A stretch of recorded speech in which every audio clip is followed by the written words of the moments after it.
guys, welcome back to what I am now calling the Afterthoughts. I don't know if that's a good name, but I've been told it's good to call things something. So since this isn't like, it's like a reaction, but it's like after I've watched it, so it's my afterthoughts. It might make sense, it might not, I don't know. So first off, I'm gonna start off by saying that I might as well put a whole big spoiler alert from the beginning, because this series has too much going on for me to calmly go through it piece by piece and then put spoilers at the end like I try to do on most of my other Afterthoughts videos. Okay, first off, the nostalgia is like way up here. I mean, in the first episode when DNA showed up and he's like, "Hi, I'm DNA," like, I like freaked out a little bit. I was like, oh my gosh, this is so great. Ah!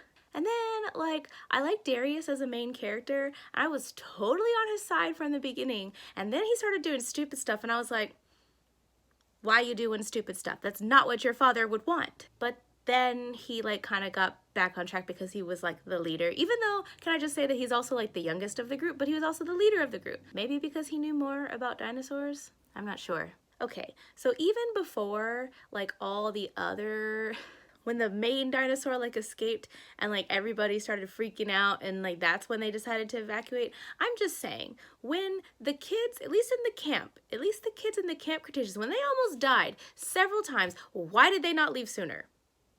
And for that matter, why did those adults, why did the camp counselors leave the kids by themselves?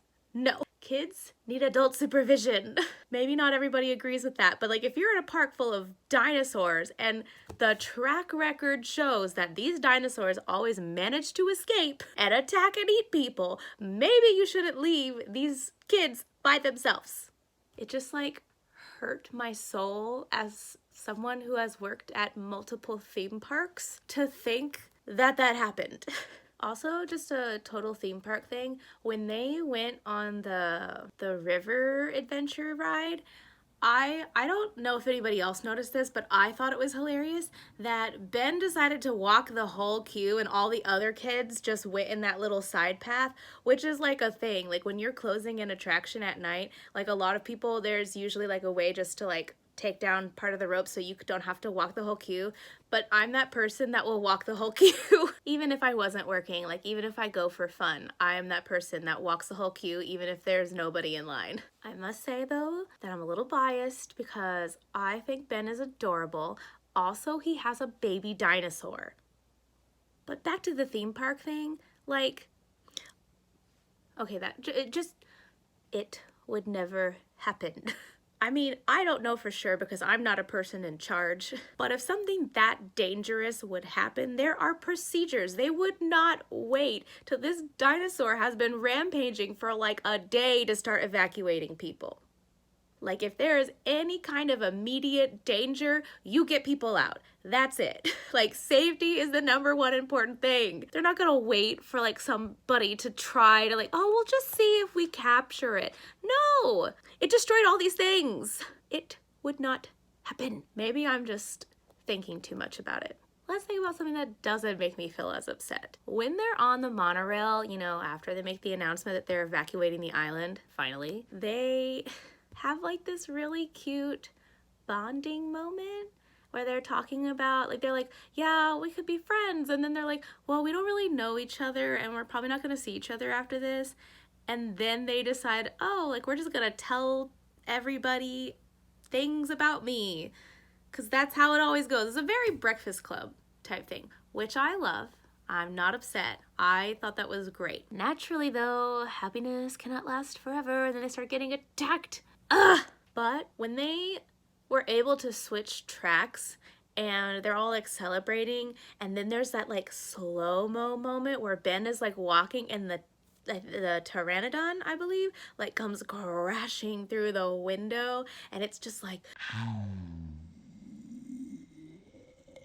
maybe not quite like that, but it was so cool. I was like, mind explosion. Even though I thought the slow-mo scene was super cool, Ben falls off the monorail and they're all depressed and I'm depressed because Ben is like my favorite. And a part of me was like, sad because I'm like, why would they kill this child? Especially the one with the baby dinosaur. But then like my brain was like, there's no way he's actually dead.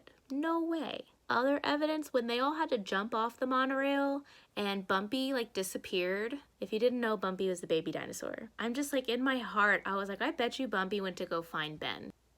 I was a little nervous because I was like, where's Bumpy, baby dinosaur? But I also thought Bumpy probably went to go find Ben. On the other hand though, I don't know, like, I mean, I guess it wouldn't be an ending if there wasn't a cliffhanger, but I kind of thought the kids were gonna make it, and then they didn't. And I felt really sad. And then like the camp counselors were like, you know, where are the kids? Like, they're not here. We have to go back and find them. And that person was like, no, you have to evacuate. Again, like theme park procedure. You would never, if there was, especially if there's a live dinosaur or dinosaurs, carnivore dinosaurs on the island eating people, there is no way they would not have somebody sweep the island and check to make sure there's nobody else left. Like, you can't just assume that everybody got on the ship and leave. No. So that whole thing was upsetting because I'm like, sorry, it's like so frustrating. I don't really have words. But then on the other hand, I'm like, obviously it makes for a really, really good cliffhanger for them to all be stuck on this island by themselves. And also because in the back of my mind, I knew Ben, there was no way Ben was dead. Now that he is alive because of that tiny little scene at the end, I'm just hoping that somewhere in the second season, they're gonna find each other. Probably will. And then they can, I don't know, work together, and who knows what's gonna happen in season 2. So my question, or questions, is are they gonna meet back up with Ben and Bumpy? How are they going to survive?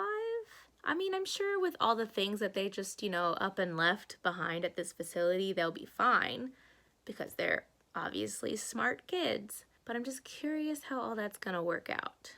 Third question, is somebody going to come back for them? Because when all those fairies come back, and the parents of all those kids find out that their kids are still on that island with a rampaging dinosaur, like, come on. I mean, I'm not a parent, but I've seen plenty of angry mama bears and papa bears to know that that's not going to end well. So yeah, I think I got all of my rampaging afterthoughts out. If you guys have watched Jurassic World Camp Cretaceous, how did you feel about it? Were you as upset as I was and holding your heart, or your chest rather? Because I know I was the whole time. Did you guys also feel any nostalgia? I know I did. How do you feel about the characters? Do you have a favorite one? Mine is Bumpy because he has the baby dinosaur, and also I feel a little bit like him. I don't know if I'd cover my body in hand sanitizer though. Well, considering the state of the world right now, maybe. No, that's still disgusting. And did you guys get any Breakfast Club vibes from it like I did? Let me know in the comments below what you guys think. Anyway, until the next Afterthoughts video, bye!